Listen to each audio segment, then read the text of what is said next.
Now, real quickly, I want to take you to the epistles. I want to show you how Paul applied this. Look at Philippians 2:13. Philippians 2:13. Third point, the surrender to God's control pleases God. And that's why when we go through the Lord's Prayer, I'm going to talk about that the essence of the Lord's Prayer is when we say, Thy kingdom come.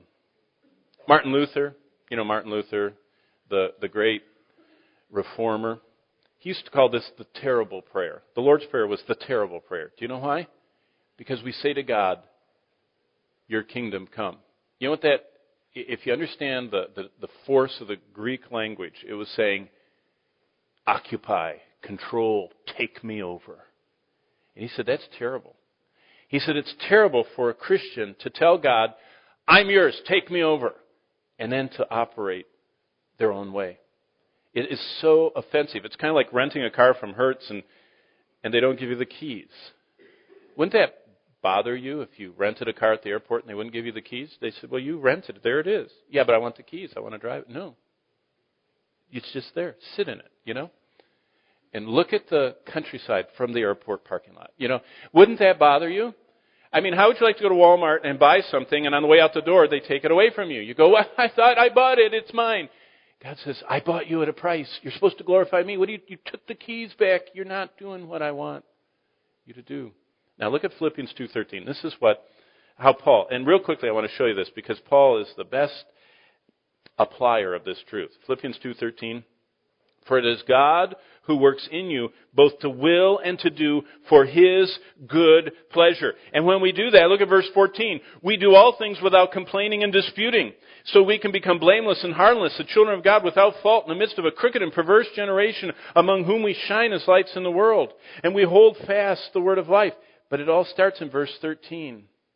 For it is God who works in you both to will and to do for His good pleasure. Do you understand? This weekend, these little sessions we have are all about whether or not we are going to consciously surrender to pleasing ourselves, which we're really good at. Or if we're going to start saying, God, by your grace and through the power of your Spirit, I once again want to step before you and say, Father in heaven, I know how great you are, and I ask you to let your kingdom come into my life. I want you to control me today. And Lord, I want to do your will today. The greatest privilege that we could have is to remember this Memorial Day weekend is a weekend that we each got serious about stepping into that place, stepping onto that altar, stepping into that circle where we say, God, you are in control, and I want you to know I am standing in front of you, and I want you to control me today. I'm afraid of this. I fear at my job. I fear at school. I fear in my neighborhood. I fear what people think. I'm so concerned about whether I'm going to have enough whatever to last for how long. And Lord, I want you to control me and take over my fears and my desires and my anxieties. Or I have these out of control desires.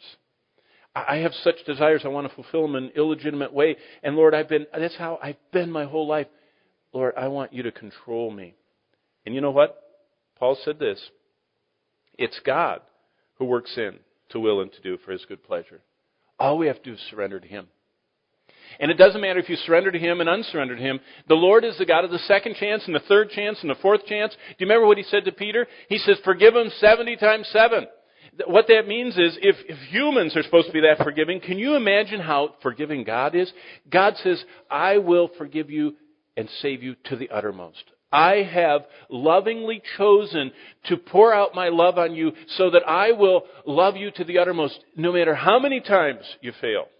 No matter how many times I fail the Lord, every time I confess and agree with Him that I failed, He, on the basis of His character, is faithful and just. The Greek language says to already have forgiven me. Jesus already forgave me once and for all. It's not like I got to beg Him for Him to dole out one more squirt of forgiveness. He's already forgiven me for everything forever.